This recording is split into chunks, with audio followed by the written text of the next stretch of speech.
Cześć! W tym materiale zajmę się przygotowaniem ścian i sufitów do malowania.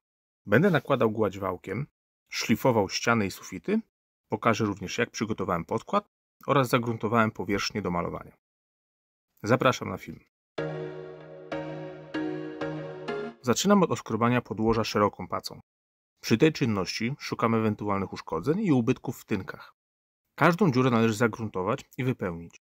Inaczej szpachla będzie po prostu z nich wypływać.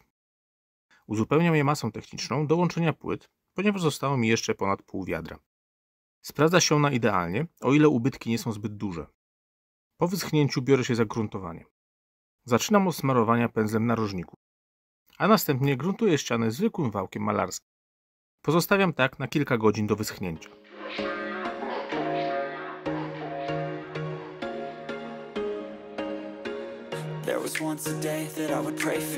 Szpachę nanoszę przy pomocy specjalnego wałka. Jego struktura przypomina plastikowy druciak. Staram się równomiernie rozprowadzać masę na ścianie. Co jakiś czas zatrzymuję się i gładzę wysmarowany fragment ściany przy pomocy specjalnego noża czy pióra. Spotkałem się z różnymi nazwami.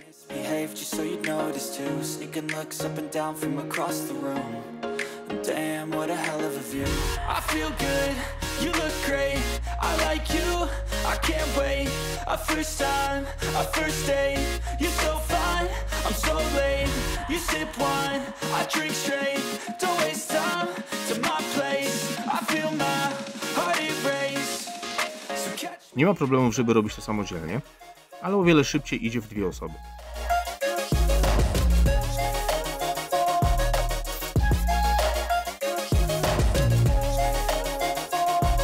Niestety nie obyło się bez niedociągnięć.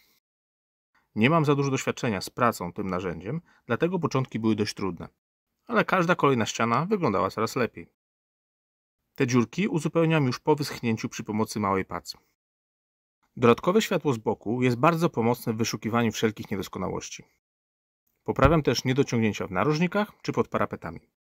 Nie zapominając też o oknie. Zapomniałem je tutaj zabezpieczyć, ale akurat ta gładź schodzi z ramy bez najmniejszego problemu. Wystarczy szmatka z ciepłą wodą. Gorzej byłoby na przykład z gruntem, który pozostawiony na dłużej potrafi zostawić trwałe ślady.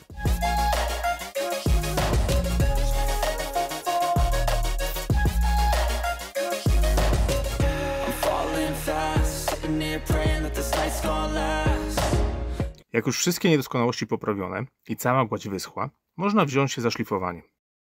Zaczynam od sufitu. Używam tutaj papieru o gradacji 150.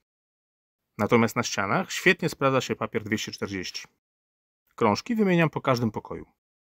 Szlifierka, której używam, ma dodatkowe oświetlenie LED. Bardzo ułatwia to wyobywanie miejsc, które są niedoszlifowane.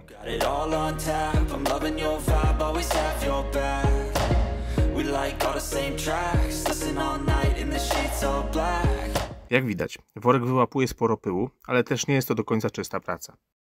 Dlatego używam półmaski. Nauszniki też zwiększają komfort pracy. Tutaj widać, ile pyłu zostało w worku po oszlifowaniu około 30 m². Tak, jakby ktoś się zastanawiał, czy na pewno warto marnować czas na worki na plecach. Mimo swoich zalet, szlifierka zostawia niedoszlifowane kilka centymetrów od narożników. Trzeba to po prostu poprawić ręcznie. Dla mnie najwygodniejsze do tego są kostki ścierne.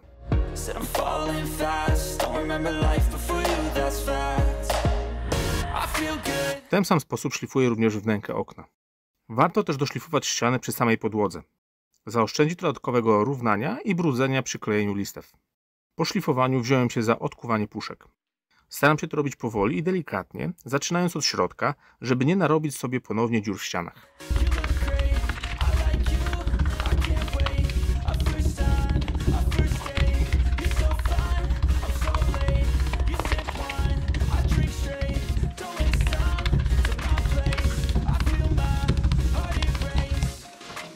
Do wyciągnięcia kapsli używam kombinerek. To samo powtarzam dla wszystkich puszek.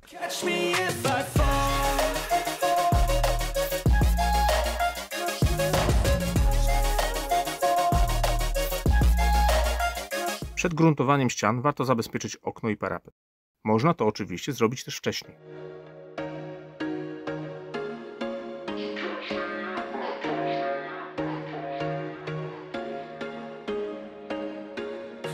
was once a day that I would pray for you. I'd go and misbehave just so you'd notice too. Sneaking looks up and down from across the room. And damn, what a hell of a view. I feel good, you look great, I like you, I can't wait. A first time, a first date, you're so fine, I'm so late. You sip wine, I drink straight. Don't waste time to my place. I feel my heart erase. So catch me if I fall. Drugą rzeczą, którą wypada zrobić przed gruntowaniem, jest odpylenie ścian i sufitów. Używam do tego zwykłej szczotki z miękkim włosiem. Jako podkład pod malowanie nie używam samego gruntu. Mieszam go z białą farbą. W związku z tym, że emulsja była dopiero co otwarta, to najpierw mieszam samą farbę do uzyskania jednolitej konsystencji. Dopiero później mieszam pół na pół z gruntem w czystym wiadrze.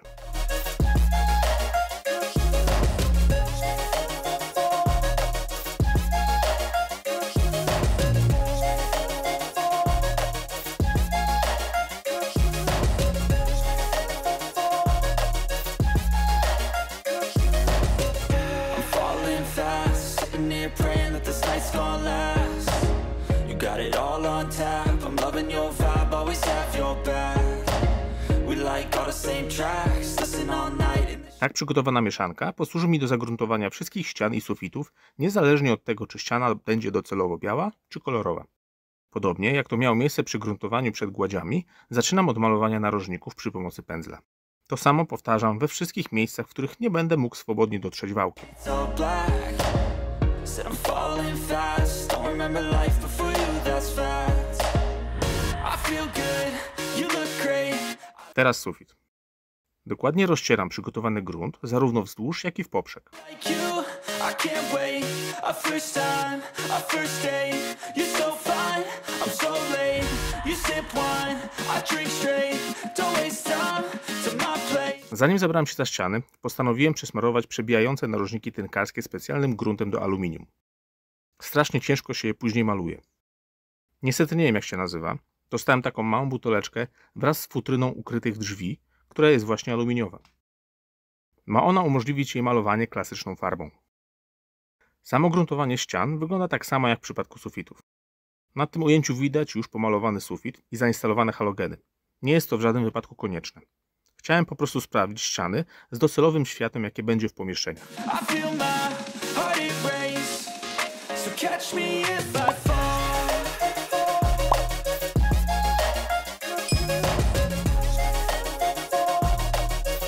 Tak przygotowane ściany można spokojnie malować na następny dzień.